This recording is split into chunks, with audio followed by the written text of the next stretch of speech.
आज बुलढाणा जिल्ह्यामध्ये राष्ट्रवादी काँग्रेस पक्ष, शरद पवार पक्ष यांच्या आज कार्यकर्त्यांच्या संवाद मेळाव्यासाठी उपस्थित मी आहे।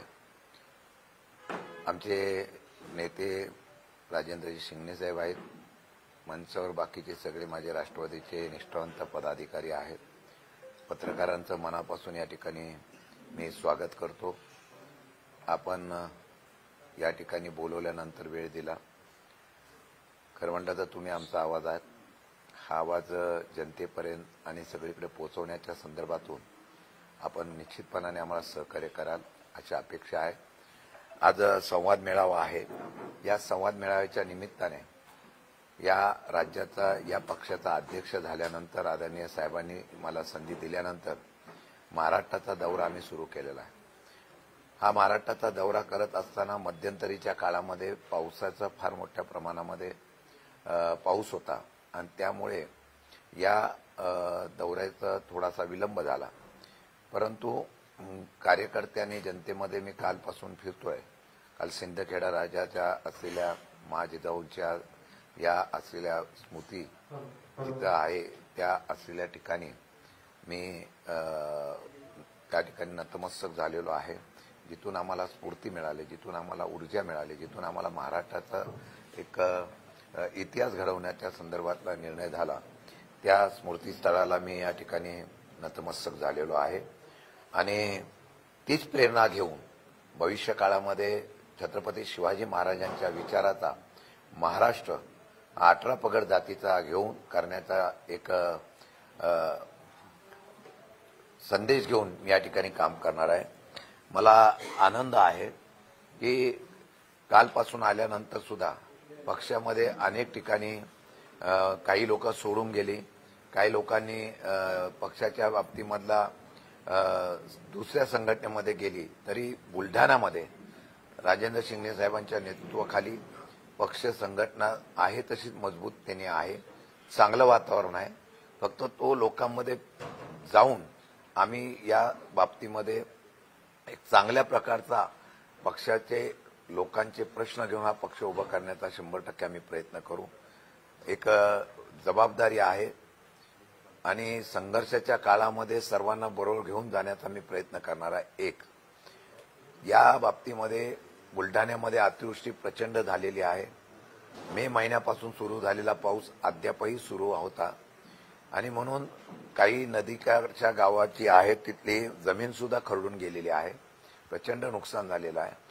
हा विषय आम्ही जिल्हाधिकाऱ्यांकडे तर देऊच, परंतु 14 तारखेला आणि 15 तारखेला, 14 तारखेला नाशिकला एक दिवसाचं शिबिर आणि 15 तारखेला महाराष्ट्राच्या किंवा बुलढाणाच्या सुद्धा असलेल्या शेतकऱ्यांचे विषय आम्ही घेऊन महामोर्चा काढतोय। बुलढाण्याचे शेतकरी असतील, महाराष्ट्रातला शेतकरी असतील, त्या शेतकऱ्यांच्या असलेल्या अनेक प्रश्न जे आहेत, सरकारने जे आश्वासनं दिली आहेत त्याची त्या ठिकाणी पाळली गेली नाही, त्याच्या संदर्भात आम्ही आवाज उठवणार आहोत। संपूर्ण शेती कर्ज माफ करावं, त्याचबरोबर अवकाळी पाऊस पडलेला ओला दुष्काळ जाहीर करावा, अशा अनेक प्रश्न घेऊन आम्ही त्या ठिकाणी आंदोलन करतोय आणि त्या निमित्ताने हे बैठक घ्यायला आलेलो होतो आणि या बैठकीच्या निमित्ताने बुलढाण्याला पक्ष संघटना परत एकदा मजबूत उभी करून येणाऱ्या काळामध्ये स्थानिक स्वराज्य संस्थेला निवडणुकीला समोर जात असताना महाविकास आघाडीचे सगळे पदाधिकारी एकत्रित बसून या ठिकाणी निर्णय घेतील आणि त्या निवडणुका सुद्धा आम्ही सगळ्या ताकदीने लढवायची अशा प्रकारचा आमचा विषय आहे, निर्णय आहे।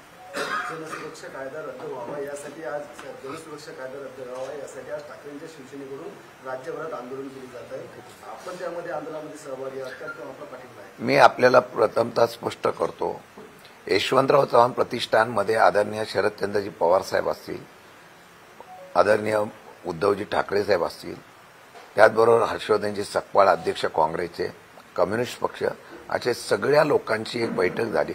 तिथे ही दिशा ठरवली गेली। या दिशेमध्ये 10 तारखेला आज जिथे महापुरुषांचा पुतळे आहेत तिथे जाऊन महाविकास आघाडी आंदोलन करणार आहे आणि ते आंदोलन करत असताना 2 तारखेला महात्मा गांधींच्या जयंतीच्या दिवशी आम्ही जेलभरो आंदोलन करणार आहे। जनसुरक्षा कायदा हा सामान्य माणसांचा आवाज दाबण्यासाठी, विरोध करणाऱ्यांना दाबण्याच्या संदर्भातला हा कायदा असल्यामुळे त्याचा विरोध आम्ही सगळेजण करणार आहोत. आम्ही सुद्धा त्या असलेल्या आंदोलनात सहभागी होणार आहोत. आयपीएसला धमकावल्याप्रकरणी अजितदादा एकटे पडले आहेत. देवेंद्र फडणवीस यांनीही देखील नाराजी व्यक्त केली आहे. अधिकाऱ्यांचा सन्मान राखला पाहिजे असा त्यांनी संदेश दिला. नाही, खरं म्हटलं तर त्या विषया संदर्भामध्ये अनेक लोक म्हणतात अजितदादांचा स्वभाव सगळ्यांना कल्पना आहे. बोलताना ते अधिकाऱ्यांशी बोलतात, समोरून कार्यकर्त्यांनी काय मुद्दा दिला की प्रत्येक लोकप्रतिनिधी आपलं मांडतो. परंतु आयपीएस अधिकाऱ्यांच्या बाबतीमध्ये ज्यावेळेला ही व्हायरल झालं त्या बाबतीमध्ये निश्चितपणाने या महाराष्ट्रामधली एक संस्कृती आहे. ती संस्कृती अधिकाऱ्यांना विश्वासात घेऊन शरद पवार साहेबांपासून सगळेजण म्हणजे अजितदादा सुद्धा आमच्या पक्षात होते त्यावेळेला आणि सरकारमध्ये होते त्यावेळेला सुद्धा त्यांच्या कार्यकर्त्यावर त्यांचा धाक असायचा, प्रेमाचा धाक पण असायचा. आणि त्या पद्धतीने बोलण्याच्या पद्धतीचा ज्यावेळेला असा विषय होतो त्यावेळेला मला वाटतं की अधिकाऱ्यांशी सगळ्यांनी त्यावेळेपासून जे संबंध ठेवलेले आहेत, ज्या पद्धतीने आम्ही ते अधिकाऱ्यांना आम्ही त्याप्रमाणे वागवत होतो तशा पद्धतीची परिस्थिती असावी अशी प्रामाणिक इच्छा आहे. अजितदादाच्या अशा धमकावल्या प्रकरणी महायुती सरकारची प्रतिमा मलिन होत आहे. नाही, खरं म्हटलं तर आता मला तुम्ही सांगा, मी बुलढाण्यात आहे. महायुतीच्या लोकप्रतिनिधीपासून त्या असलेल्या सगळ्या सरकारमधल्या प्रत्येकाला वाटतं मी मुख्यमंत्री झाल्यागत वाटतं. ते प्रत्येकजण अशा पद्धतीने वागतात. आता हे तुम्हाला पण माहिती आहे, आम्हाला पण माहिती आहे. सरकारमध्ये एकवाक्यता नसेल आणि सरकारमधलं नियंत्रण प्रमुखाचं नसेल ते अशी परिस्थिती होते. आज अंतर्गत प्रत्येक अधिकाऱ्यातले बहुतेक अधिकारी नाराज आहेत. त्यांना ज्या पद्धतीने वागणूक मिळते किंवा ज्या पद्धतीने त्याच्याबद्दलची भाषा वापरली जाते लोकप्रतिनिधीकडून कार्यकर्त्यांकडून त्यामध्ये पूर्णपणाने ते अधिकारी नाराज ही वस्तुस्थिती आहे. साहेब, याला जोडून एक प्रश्न होता की जे कारवाई होत होती त्याच्यासाठी अजितदादांनी फोन केला की त्या ठिकाणी अवैध मुरुमाचं उत्खनन होत होतं असा अहवाल जो जिल्हाधिकाऱ्यांनी पाठवलेला आहे आणि ज्या पदाधिकाऱ्यांसाठी दादांनी फोन केला त्या पदाधिकाऱ्याचा नशा करतानाचा व्हिडिओ व्हायरल होतो. कसं पाहतो? नाही, आता हे मला काय याच्यात सांगणं योग्य वाटत नाही. मी फक्त आयपीएस अधिकाऱ्यांबरोबर कसं असावं याच्या संदर्भातला मुद्दा मांडलेला आहे. तो पदाधिकारी काय करत होता त्याच्याबद्दल त्यांच्या पक्षाने त्यांच्या नेत्यांनी निर्णय घ्यायचा आहे. आता ते कशासाठी उत्कलन केलं त्याच्या दोन बाजू आहेत. त्या बाजूवर त्यांनी कार्यकर्त्यांनी सांगितलं होतं की आवश्यक होतं म्हणून ते करत असतील तर त्याचा विचार करून त्यांनी निर्णय घ्यायचा. त्या पदाधिकाऱ्यांना मी सांगणं योग्य वाटत नाही. सर, यालाच अनुसरून एक प्रश्न आहे. आज आपले नेते रोहित पवार यांनी अजितदादांचं समर्थन केलंय या प्रकरणात. याच राजकीय काही भूमिका घ्यायची का? नाही, राजकीय असं काय नसतं. कसं आहे, काही लोकांचा स्वभाव आहे. आता आम्ही इतकी वर्ष अजितदादांबरोबर आहोत. आता आम्हाला माहिती आहे त्याचा स्वभाव काय, शिस्तीचा आहे. मग आम्ही आज ते स्टेटमेंट केलं म्हणून काय त्यांचं समर्थन केलं असं होत नसतं आणि याला काय राजकीय कुठल्या प्रकारचा आधार नसतो. ते पण या प्रकरणात संपूर्ण राज्यातून अजितदादांवर टीका होते आणि तुमच्या पक्षाचे नेते समर्थन करतात. नाही, आम्ही समर्थन कुठं केलं? मी आता सांगितलं ना की त्यांच्याकडून तो निघालेला शब्द असेल तो व्हायरल झाल्यानंतर त्या असलेल्या विषया संदर्भामध्ये अधिकाऱ्यांचा मान सन्मान ठेवला पाहिजे. मी सांगतो ना अध्यक्ष म्हणून. पण सुप्रिया सुळेताईंनी ट्विट केलं पंतप्रधानांना की अशा लोकांवर कारवाई करायला पाहिजे. पण मी सांगितलं काय आता तुम्हाला, मला एक दुर्दैव असा आहे की याच्यामध्ये एक आहे की काही प्रतिनिधींनी लगेच त्या आयपीएस अधिकाऱ्यांच्या बाबतीमधले लगेच त्यांची निवड चुकीची अशा प्रकारचं सांगणं ते चुकीचं आहे. या बाबतीमध्ये चुकीचं झालं असेल त्याचं समर्थन आम्ही करत नाही. साहेब, मुख्यमंत्री आणि महायुतीमध्ये जे 3 घटक आहेत त्यामध्ये एकनाथ शिंदेच्या गटाला आता निधी बंद करण्यात आलेला आहे. नाही, त्यांनी सरकारच्यावर एवढं कर्ज झालेलं आहे मागच्या काही वर्षामध्ये ज्या पद्धतीने आपल्याला सुद्धा कल्पना आहे, अवास्तव कामं काढली, अवास्तव बजेट काढलं, अवास्तव खर्च केला. त्यामुळे सरकारकडे आता सध्या पैसे वाटायला किंवा निधी द्यायला पैसेच नाही आहे. या संदर्भामध्ये प्रचंड प्रमाणात नाराजीचा सूर आहे. काही आता कॉन्ट्रॅक्टर आत्महत्या करायला लागले आणि ही वस्तुस्थिती आहे. ज्यांनी कर्ज काढली, सांगलीला एका तरुणाने आत्महत्या केली, विदर्भातल्या सुद्धा एका नागपूरच्या कॉन्ट्रॅक्टरने आत्महत्या केली. कोट्यवधी रुपये थकलेले आहेत. मग आता हा जो खर्च झालेला आहे त्याला नियंत्रण करण्यासाठी कोणीतरी नियोजन केलं पाहिजे, कंट्रोल केलं पाहिजे. मला वाटतं की आज जे खर्च केला जातो तो इतक्या मोठ्या प्रमाणात अवास्तव केला जातोय, त्याला कुठेतरी शिस्त असली पाहिजे. नाही तर हे 10 लाख कोटी कर्ज या राज्यावर आहे, दिवसेंदिवस वाढतंय. आता काल तुम्ही वर्तमानपत्रामध्ये बघितलं असेल की नगर विकासाच्या माध्यमातून, नगर रचनाकाराच्या माध्यमातून वेगवेगळ्या प्रकारची कर्ज परत बँकेकडून काढलेली आहे। तुम्हाला कल्पना नसेल, पण ज्या सरकारमध्ये निधी देताना बजेटच्या बाहेर निधी देता येत नाही म्हणून काही खात्यामध्ये स्वतंत्र कंपन्या करण्यात आलेल्या आहेत आणि या कंपन्याला बँकेकडून लोन घ्यायचं आणि त्या बँकेची गॅरंटी आणि बँकेचं लोनचं व्याज परतावा हा सरकारने करायचा, हा नवीन फंडा महायुतीमध्ये पाहायला मिळतोय। त्यामुळे प्रचंड प्रमाणात अस्थिरता आहे, इनबॅलन्सिंग आहे। त्या असलेल्या ह्याच्यातला निश्चितपणाने नियोजन करण्यासाठी कुठं शिस्त लागत असेल आवाज तो खर्चाला, तर मला वाटतं ती लावणं गरजेचं आहे। सामान्य माणसासाठी काम करण्याच्या ऐवजी वेगवेगळ्या पद्धतीने फक्त पैसे काढण्यासाठीच कॉन्ट्रॅक्ट काढत असेल तर योग्य नाही। उपराष्ट्रपती पदाच्या निवडणुकीत इंडिया आघाडीची मतं अशी चर्चा वर्तमानपत्रात आणि ह्याच्यात आलेली आहे। ती आता कोणाची फुटली काय दिवसांनी बाहेर येईल। पण मला वाटतं की आमची जी मतं आहेत ती कुठे फुटलेली नाहीत, आमची मतं ठाम आहेत, आमची मतं पवारसाहेबांच्या पाठीमागे आहे। महाविकास आघाडीची महाराष्ट्रातली मतं फुटली असं मला वाटत नाही। बुलढाणा होमटाऊन असो की जिल्हा असो, शरदचंद्र पवार राष्ट्रवादीमध्ये गळती लागली आहे, काही कानमंत्र देणार आहे का आपण पदाधिकाऱ्यांना यांना? की मी ज्यावेळेला अध्यक्ष झालो त्यावेळेला मी तुम्हाला प्रामाणिकपणाने सांगतो, माझ्या नेत्याने सांगितलेलं आहे, ज्यांना जायचं त्यांना जाऊन द्या, जे राहिलेत त्यांना घेऊन संघटना बांधा। एक दिवस असा येईल आता की त्यामध्ये 100% पार्टी परत जोमाने उभे राहील। गळती कुठेही बुलढाण्यामध्ये झाली नाही। मी कालपासून बघतोय सगळे पदाधिकारी आहे त्या पद्धतीने जोमाने कामाला लागलेले आहेत आणि तुम्हाला साधं ताजं उदाहरण आहे, क्रांती होत असते, फक्त वेळेचं नियोजन असावं लागतं। काल नेपाळमध्ये सुद्धा क्रांती झाली। मी हिंसक क्रांती बोलत नाही, आम्ही महात्मा गांधींची क्रांती म्हणतो। हा भारताचा तो संदेश आहे आणि तो क्रांती ह्या देशामध्ये सुद्धा होईल आणि ती ज्या लगेच थोड्या दिवसात स्थानिक स्वराज्य संस्थेपासूनच होईल। तुम्ही मला सांगा, क्रांती झाली नाही? लोकसभेला झाली ना, विधानसभेला सुद्धा झाली। हल्ली निवडणुका ज्या आहेत, माझा आजही आक्षेप आहे, पूर्वीसारख्या निवडणुका लोकांच्यासाठी आणि लोकांच्या लोकप्रियते होत नाही, विकास कामावर किंवा सरकारच्या भूमिकेवर होत नाही। आता सिस्टीमवर निवडणुका होतात। पुढच्या वेळेला निवडणूक कसं यायचं, जनतेचं काही पडलेलं नाही, जनतेने काय मतं किंवा जनतेची कामं करू न करू, हल्ली सत्तामधल्या केंद्रातल्या आणि राज्यातल्या लोकांना एवढं ठाम आलेलं आहे की आपण निवडणुका जिंकतो। त्यासाठी वेगवेगळ्या प्रकारच्या क्लुप्त्या लढवल्या जातात, त्या आपण पण सर्वजण बघतोय। आम्ही त्याच्यावर सुद्धा आवाज उठवतोय। आता त्याच्यावर सुद्धा आता जनसुरक्षा कायदा आहे, जसं आता वोट चोरी, ईव्हीएम मशीन ह्या शंकेत आहे, आम्ही बोलत नाही, सामान्य लोक सुद्धा म्हणतात। आता तुम्ही मला सांगा, जर मतचोरीच्या बाबतीमध्ये साधा कार्यकर्ता आपल्या गावातल्या याद्या चेक करत असेल, याची जागृती झाली ना, होणार जागृती। पण जर अशी सरळ निवडणूक घेतली तर तुम्हाला महाराष्ट्रामध्ये क्रांती याच्या अगोदरच पाहायला मिळेल। एकीकडे लोकसभेमध्ये क्रांती झाली म्हणतात, दुसरीकडे विधानसभेमध्ये नंतरचे चित्र वेगळं होतं।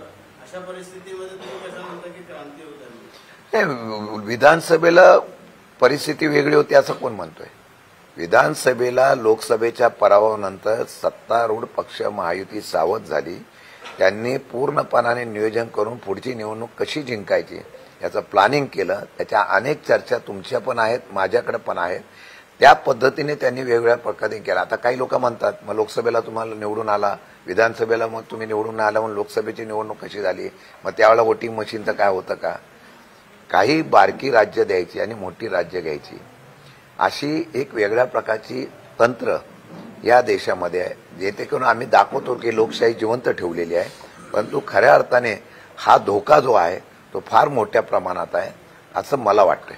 आपल्या राज्यातही एक क्रांती झाली, एकनाथ शिंदे आणि अजित पवार हे क्रांती करूनच सत्तेत आले, अशी क्रांती होऊ शकते परत?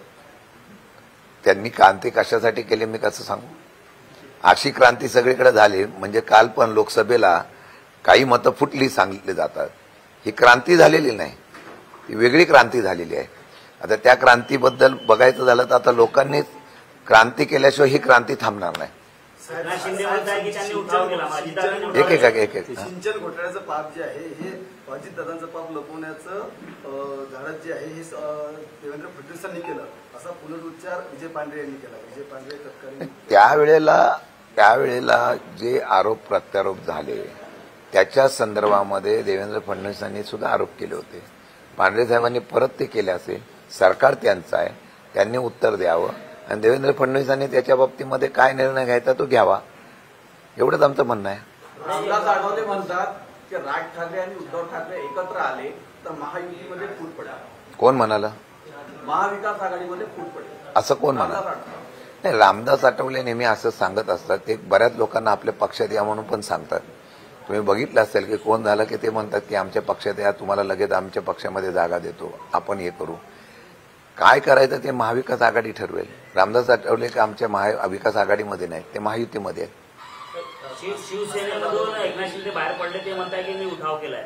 मग अजितदादा राष्ट्रवादीमधून बाहेर गेले तर त्यांनी उठाव केलाय. नाही, हे जे उठाव अजिबात झालेला नाही.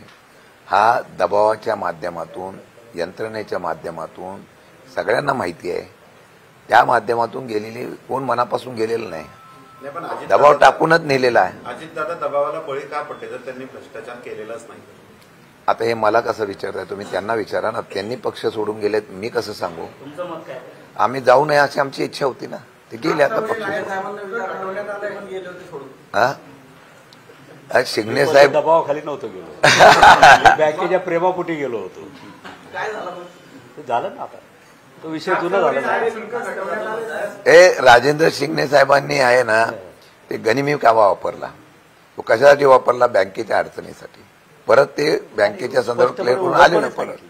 एकमेवच कारण मी त्यावेळेस सांगितलं, आजही तेच सांगतो. हेच सांग. भास्कर जाधव म्हणतात की विधान परिषदेचं विरोधी पक्षनेतेपद हे काँग्रेसला देणार आहे. आपल्या पक्षाची काय भूमिका आहे? नाही, ज्यांचे पक्षामध्ये सदस्य जास्त, आता खाली शिवसेनेने अधिकार मागितलेला आहे, वरती काँग्रेसने मागितलेला आहे, त्यांची संख्या जास्त आहे. शेवटी महाविकास आघाडीचे नेते बसून त्याबाबतीत निर्णय घेतील आणि तो निर्णय होईल, तो एकमत आहे. फक्त आता ते अंमलबजावणी करण्याची सरकारच्या हातात आहे.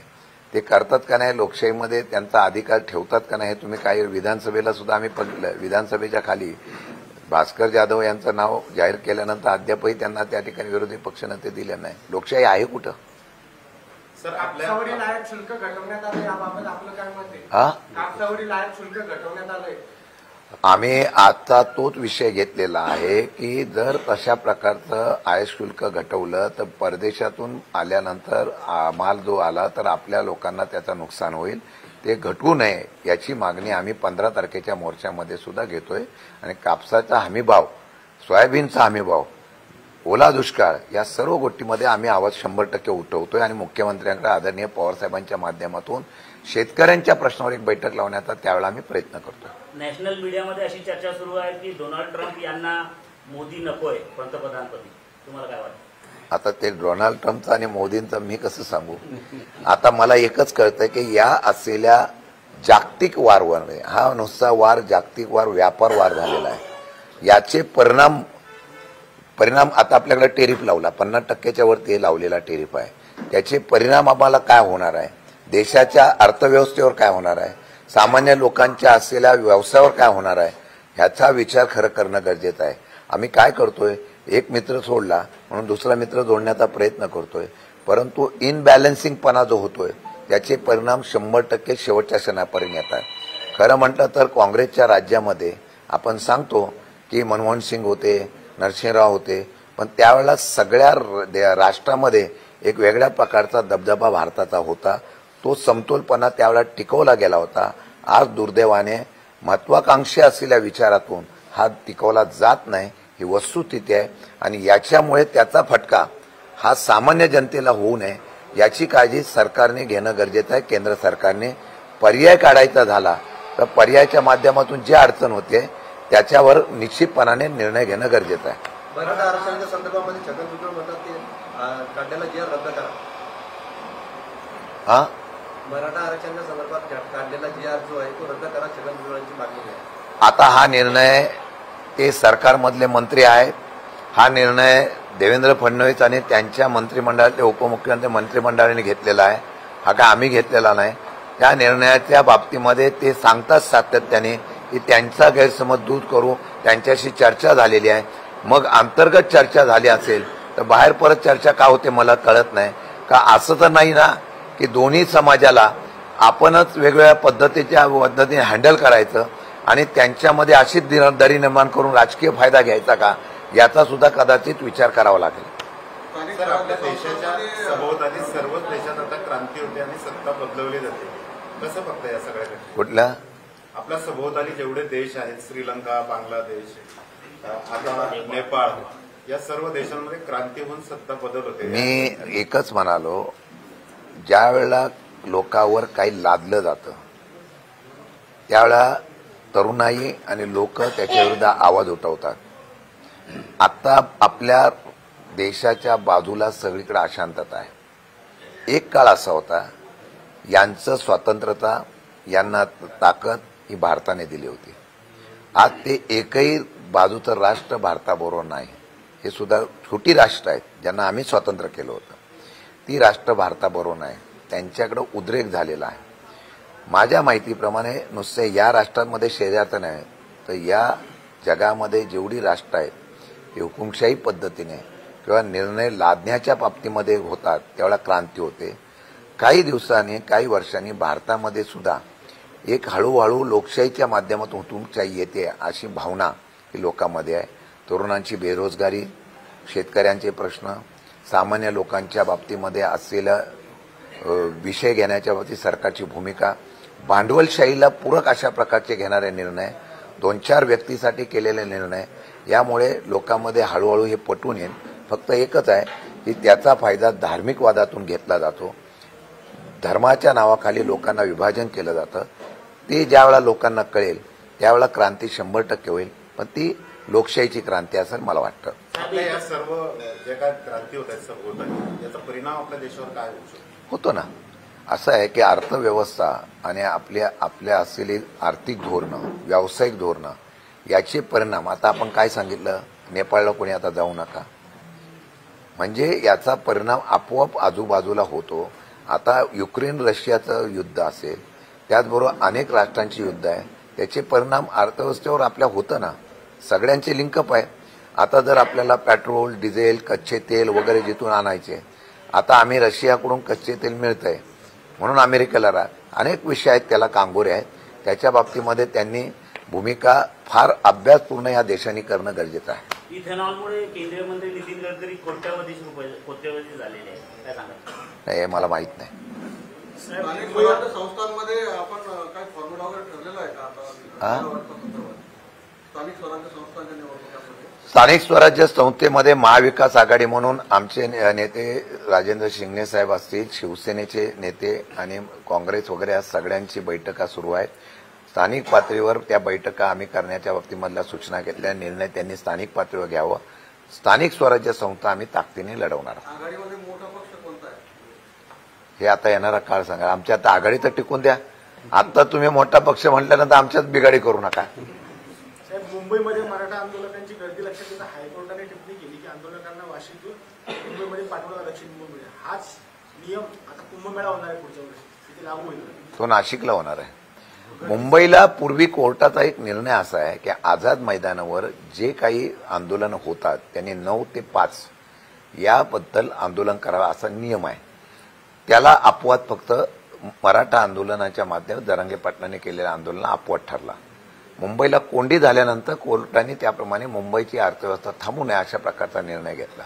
योग्य वेळी सरकारच्या वतीने तो मार्ग निघाला म्हणून ही कोंडी फुटली. नवी मुंबईला त्यांनी किंवा खारघरला आंदोलन करावं अशा प्रकारचा कोर्टाने सूचना केली होती खारघरला, परंतु कोंडी फुटल्यामुळे तो विषय आता संपलेला आहे.